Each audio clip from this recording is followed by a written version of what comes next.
안녕하세요. 오늘은 공유 결합에 대해서 금속 결합까지 진도를 나가보도록 하겠습니다. 교과서는 106페이지입니다.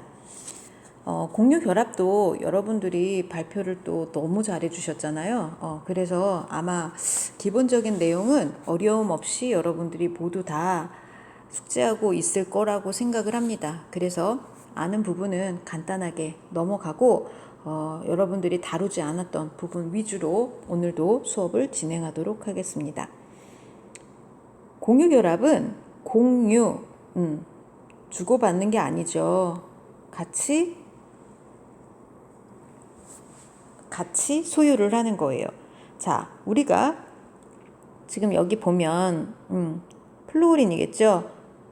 양성자 9개의 전자가 9개인 경우 하나, 둘, 셋, 넷, 다섯, 여섯, 일곱, 두 번째 껍질에 7개. 이쪽 플루오린도 7개의 전자를 갖게 돼요. 그런데 플루오린이라는 17족 원소는 전자를 한 개를 더 얻어서 안정해지려고 하는데 전자를 뺏기고자 하는 플루오린은 없겠죠. 그래서 두 개가 모두 다 8개의 옥텟 규칙을 만족하기 위해선 주는 플루오린은 없으니까 공유하는 형태를 갖게 되는 거예요. 그래서 이쪽에 소유한 전자와 이쪽에 소유한 전자가 서로에게 공유가 돼서 이쪽에도 속하고 이쪽에도 속하는, 그래서 요 플루오린도 8개, 이쪽 플루오린도 8개의 전자를 갖게 되는 결합을 공유결합이라고 해요. 자, 전자 중에서 조금 전에 말한 공유에 의해서 만들어진 전자쌍을 공유전자쌍이라고 하고, 공유하지 않고 가지고 있는 전자쌍은 비공유 전자쌍이라고 하죠. 따라서 플루오린은 공유전자쌍 1쌍과 비공유 전자쌍 3쌍, 그래서 8개의 전자를 갖게 되면서 F2라고 하는 안정한 상태의 공유결합을 형성하게 되는 겁니다. 공유결합, 우리가 이전에 했던 이온결합과 차이가 있습니다. 이온결합은 전자를 직접 주고받는 거죠. 줘서 양이온, 받아서 음이온, 그리고 정전기적 인력에 의해서 결합을 하는 게 이온결합이었어. 반면 공유결합은 전자를 주려는 성질이 없는 비금속 사이의 결합이에요. 비금속이라는 건 전자를 얻어서 안정한 상태가 되고 싶어하는 원소잖아. 그래서 공유를 선택을 하는 거죠. 주고받음이 아니라 전자를 공유하는 거야. 그래서 공유 전자쌍을 가지면서 하는 결합을 공유결합이라고 합니다. 교과서에 보면 결합의 형태, 공유결합의 형태가 여러 가지가 나와 있어요. 교과서 한번 살펴보도록 하겠습니다. 자, 교과서 106페이지를 보면 지금 수소와 염소 사이의 결합 나오죠. 수소와 염소 사이의 결합. 수소와 염소 사이의 결합도 수소 하나와 수소가 가지고 있는 전자 하나와 염소가 세 번째 껍질을 갖고 있는 전자 하나가 서로 공유해서 한 쌍의 공유 전자쌍을 갖게 되면서 공유 결합을 하게 되는 거죠.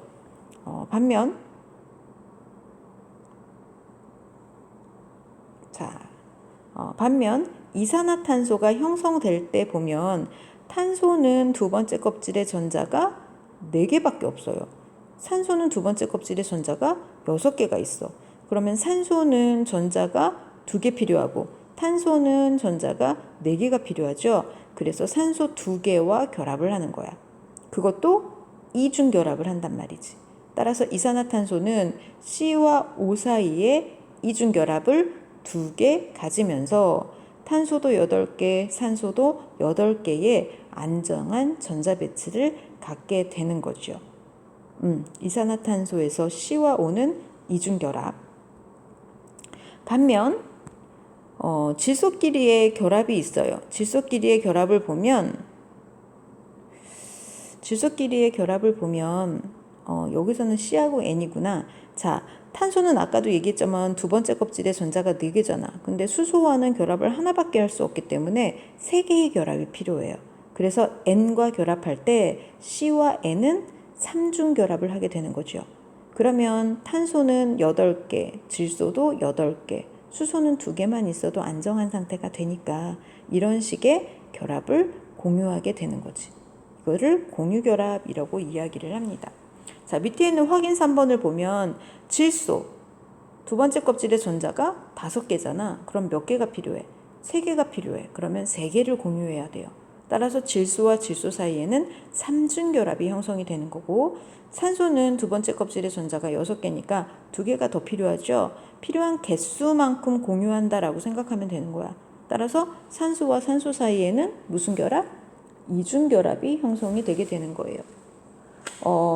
NH3, 암모니아나 CCl4, 삼합탄소 같은 경우는 모두 다 단일 결합으로만 이루어져 있지요. 우리가 이전에 루이스의 전자점식을 선생님이 온라인 클래스에 영상으로 올린 적 있었어요. 우리 교과서 뒤에도 나오지만 이런 것들은 우리가 루이스의 전자점식을 이용해서 구조식도 그릴 수 있고 결합의 종류도 알아낼 수 있어야 돼요. 할 수 있겠죠. 자, 그러면 다시 공유결합과 에너지 변화에 대해서 알아보도록 하겠습니다. 우리가 이온 결합에서도 마찬가지로 너무 멀리 떨어져 있으면 원자와 원자 사이에 힘이 거의 작용하지 않죠. 그래서 에너지가 거의 없어. 서로 별로 가까워져. 점점 가까워져. 그러면 인력이 우세해요. 그래서 에너지는 낮아지면서 안정한 상태가 되는 거야. 근데 너무 가까워. 그래서 반발력이 작용해. 이럴 경우에는 불안정한 상태가 되기 때문에 에너지가 높아지는 걸 볼 수가 있겠어요. 자, 이게 지금 수소라고 보면 수소와 수소가 서로 원자 상태로 있는데 너무 멀어. 그러면 공유가 불가능하다는 거죠. 자, 근데 이것들이 점점 가까워져. 거리가 가까운 상태가 됐어요. 그러면 둘 사이에 인력이 작용하기 때문에 점점 안정한 상태로 되면서 에너지는 낮아지게 된다는 거야. 자, 우리 이온 결합하고 거의 비슷하지요. 그래프 모양이 똑같아요, 거의. 자, 수소와 수소가 그래서 적정거리 C 거리 위치에 왔어요. 그러면 요 사이가 결합 길이가 되는 거지. 공유 결합 길이. 그게 바로 얼마? 74 피코미터라는 거야. 자, 여기서부터 여기까지 핵과 핵 사이의 핵간거리가 74 피코미터라는 거예요. 그러면 H의 원자 반지름은 얼마일까? 반으로 나눠야 되겠죠. 37 피코미터가 되는 거지. 37 피코미터. 수소의 원자 반지름은 37 피코미터. 수소의 공유 결합 길이는 74 피코미터. 자, 앞에서도 얘기했었죠. 요 마이너스는 뭘 말한다? 방출. 에너지 방출을 말한다. 따라서 여기에서도 결합 에너지는 얼마다?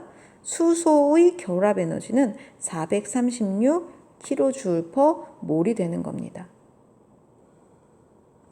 알겠죠? 자, 그러면 여러분이 이거 선생님이 발표 때도 질문을 했었던 거죠. A하고 B 중에 하나는 수소고 하나는 CL이야. 누굴까? A가 뭐고 B가 뭘까? 이게 질문이에요. 자, 여기서 지금 A 볼게요. A는 일단 핵간거리가 가까워. B는 일단 핵간거리가 멀어. 여기서 벌써 여러분들 감이 와야죠. A가 뭘까? H가 되겠지. 핵간거리가 가깝잖아. 얘가 H2. 얘는 Cl2. 자, 가깝기 때문에 결합 에너지가 크고 B는 결합 에너지가 작지요. 비교할 수 있어야 됩니다. 결합 길이와 결합 에너지. 자, 여기서는 지금 원소의 종류가 같을 때야. C가 메테인처럼 이렇게 단일 결합을 할 때가 있고 C가 이렇게 에텐처럼 이중 결합을 가질 때가 있고 C가 에타인처럼 삼중 결합을 가질 때가 있어요. 자, 지금 결합이 탄소와 수소와의 결합으로 똑같아. 이때에 탄소와 탄소 사이의 결합, 탄소와 탄소 사이의 결합. 이거 선생님이 잘못했다. 이렇게 해야 되겠네. 에테인을 비교해야 되겠네. C와 C를 비교해야 되니까. 그죠? 자, 에테인, 에텐, 에타인 사이에서 C와 C의 결합 에너지와 결합 길이를 비교하려는 거야. 자, 일단 결합 길이 먼저 비교해 볼게요. 결합 길이. 결합 길이는 누가 더 길다? 단일 결합으로 갈수록 길다. 결합 에너지는 어떻다? 다중 결합으로 갈수록 결합 에너지는 커진다. 그치? 단일 결합은 결합 에너지가 작아. 그 대신 결합 길이는 길어요. 이게 2중, 3중으로 갈수록 길이는 짧아지고 에너지는 커져라고 생각하면 돼요. 자, 결합 길이와 결합 에너지 혼동하지 않고 잘 정리해 두시기 바랍니다. 자, 그럼 이거 두 개를 자, 이해하면 요거를 풀 수 있겠죠. 자, A, B, C에 해당하는 물질이 N2일까, O2일까, F2일까 이걸 묻는 거예요. 자, 조금 전에 우리가 뭘 했니? 단일 결합은 길이는 길고 에너지는 작다 그랬어. 자, 그럼 여기서 보자. N2는 무슨 결합? 3중 결합. O2는 2중 결합. F2는 단일 결합. 단일 결합은 길고 에너지는 작다 그랬지. 그러니까 뭘까? 자, 이게 F2가 되는 거예요. 요게 O2, 요게 N2가 되겠죠. N2. 결합 길이만 보고 우리가 앞에 써 있잖아. 원자 반지름이라는 거. 이쪽으로 갈수록 뭐가 크니까? 핵전하량이 크니까 원자 반지름은 작아져라고 했죠. 요거만 보면 F2로 착각할 수가 있어. 그래서 요게 시험 문제에 잘 나와요.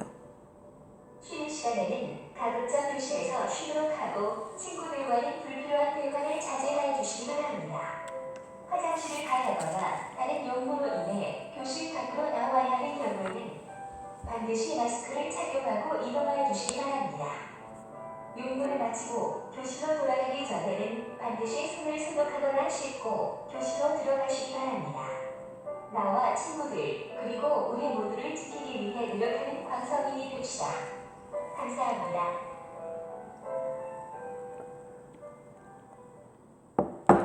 자, 그러면 이번에는 공유결합 물질의 성질을 알아보도록 하겠습니다. 여러분들 또 하나 유의해야 되는 게 뭐냐면 질문지에서 여러분들 조건을 잘 봐야 돼.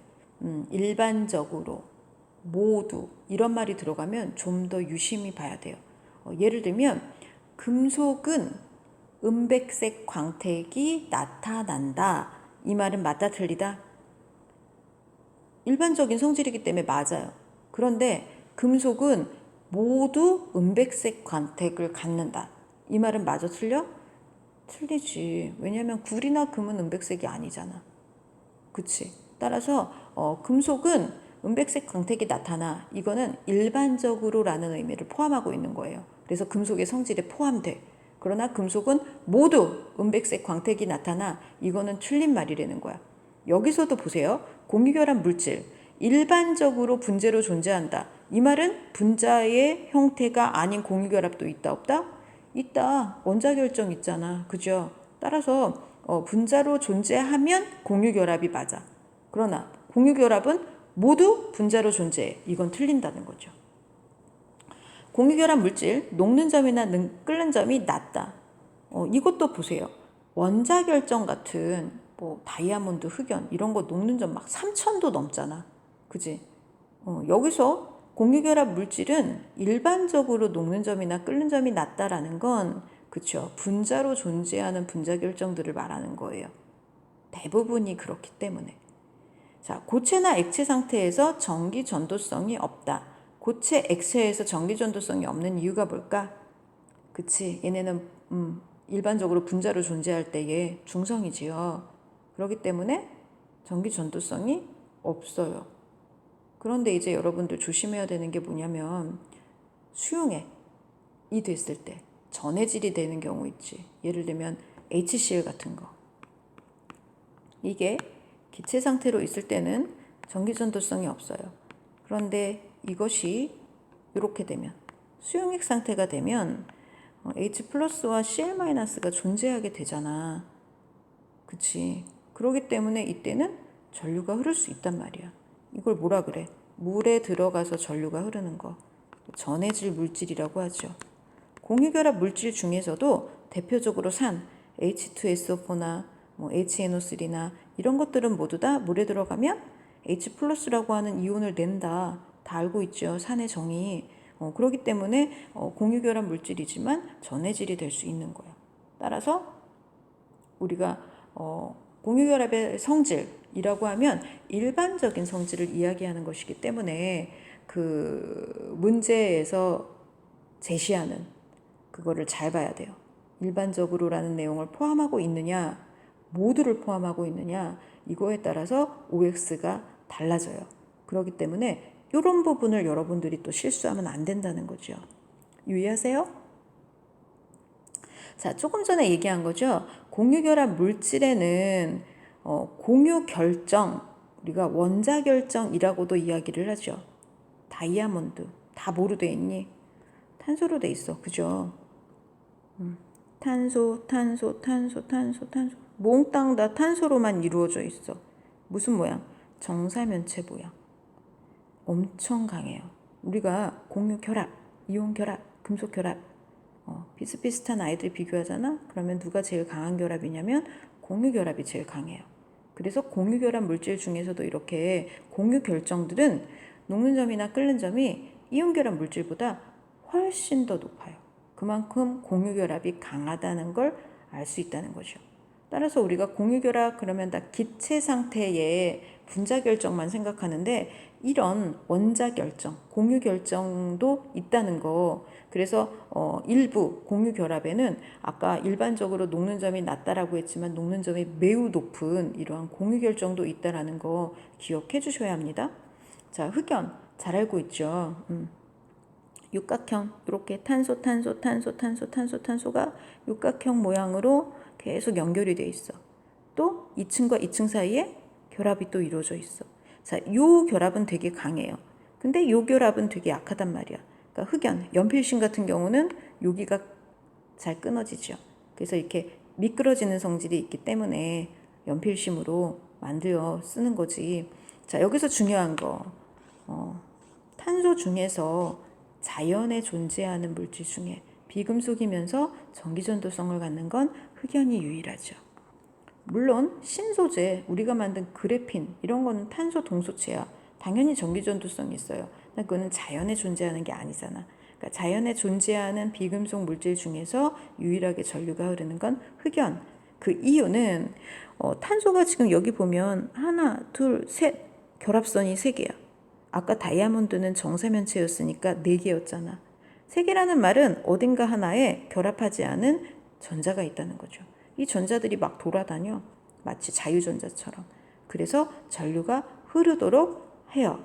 그래서 흑연은 전기전도성을 갖는다라는 거죠. 자, 다시 보면 정육각형 모양이 반복적으로 결합이 되어 있어. 그러나 위와 아래 사이에, 요 위와 아래 사이의 결합은 약하기 때문에 부스러지기 쉬워요. 그러나 공유결합 자체는 매우 강하기 때문에 흑연의 녹는 점도 3000도 이상으로 매우 높다라는 것. 탄소가 결합선을 3개만 갖고 있기 때문에 전기전도성이 있다라는 것도 흑연에서는 기억해야 될 부분입니다. 자, 지금 했던 걸 정리해 볼게요. 자, 정리해보면 분자 결정과 공유 결정. 공유 결합은 분자를 구성하는 분자 결정과 원자 결정. 하나의 종류의 원소가 반복적으로 공유 결합을 해서 만든 공유 결정이 있어요. 자, 위에 얼음 H2O라고 하는 분자식을 가져. 드라이 아이스도 고체 이산화탄소죠. CO2라고 하는 분자식을 가져. 아이오딘도 I2라고 하는 식을 가져요. 자, 이렇게 분자로 존재하는 물질을 분자결정, 공유결합 중에서 분자결정이라고 해요. 자, H2와 H2O 사이에 여기가 수소결합인 거야. 수소결합은 그러니까 화학결합이 아니라고 했죠. 그런데 수소결합을 가지고 있는 아이들은 그나마 부분적인 음전화와 양전화 사이에 인력이 강하기 때문에 그래도 비교적 녹는 점, 끓는 점이 다른 것보다는 높은 거지. 물, 0도에서 녹고 100도에서 끓잖아. 반면 이산화탄소 같은 경우는 마이너스 78도죠. 끓는 점이 어마어마하게 낮잖아. 아이오딘도 그렇고. 이런 식으로 분자와 분자 사이의 결합이 약할 때는 끓는 점이 낮은 걸 볼 수가 있어요. 반면 원자 결정은 다이아몬드나 흑연 이런 거는 탄소로만 이루어진 공유 결합 물질이야. 공유 결정. 몽땅 다 노로만 공유 결합으로만 이루어져 있어요. 그래서 녹는 점이 엄청 높아. 3000도 이상으로 높아. 석영도 마찬가지죠. Si가 O와 SiO2 결합을 하고 있죠. 다 공유 결합으로. 따라서 이것도 매우 단단한 결합으로 볼 수가 있는 거지. 상온에서 그러니까 고체 상태로 존재하는 거죠. 따라서 공유 결합은 이런 부분까지도 세세하게 여러분들이 정확하게 알고 있어야 됩니다.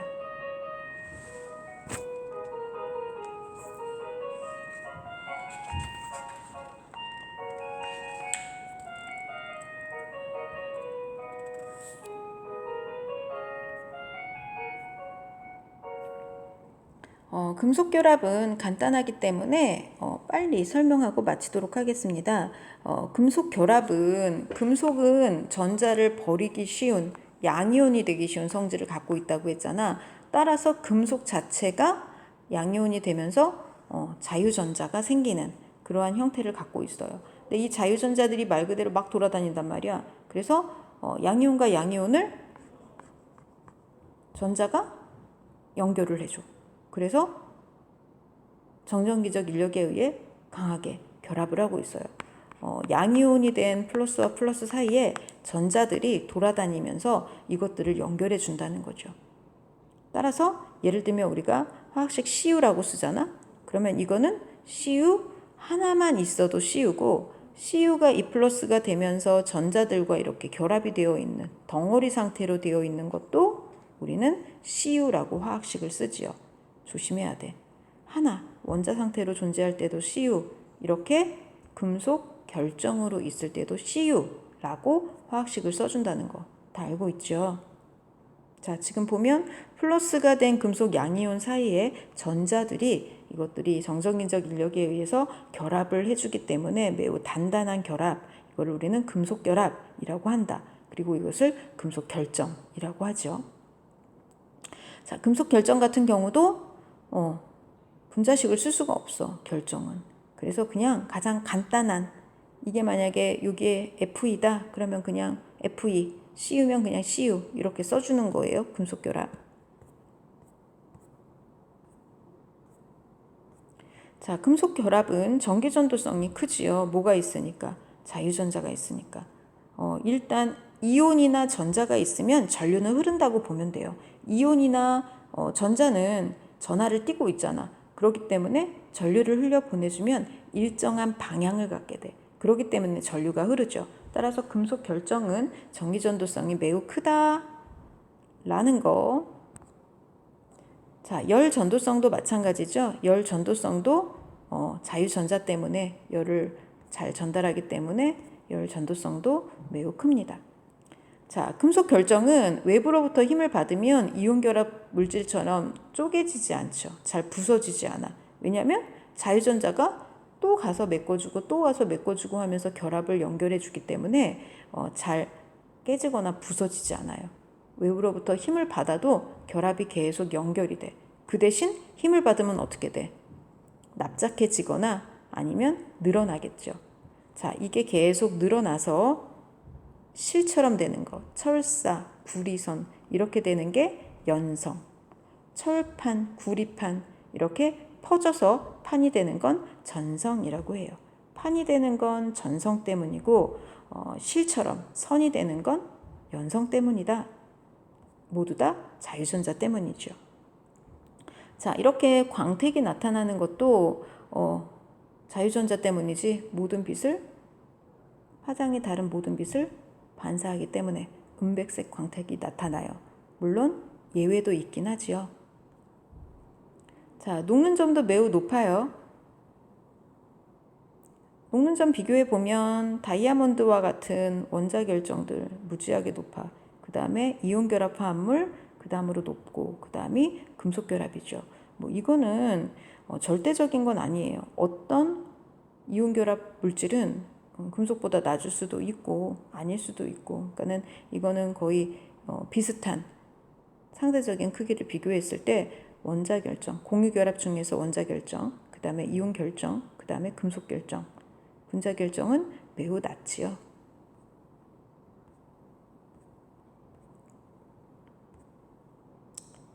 자, 지금 다 설명한 거예요. 여기도 보면 그래서 A, B, C, D가 무슨 결합이냐 이거를 묻는 문제들도 많이 나와요. A는 일단 보세요. 녹는 점 98도, 끓는 점 881도. 일단 여기서는 뭘 봐야 돼? 전기 전도성. 고체일 때도 있고 액체일 때도 있대. 뭐니 그럼 이건? 금속결합이 되겠죠. 금속결합. 고체, 액체에서 모두 전류가 흐른대잖아.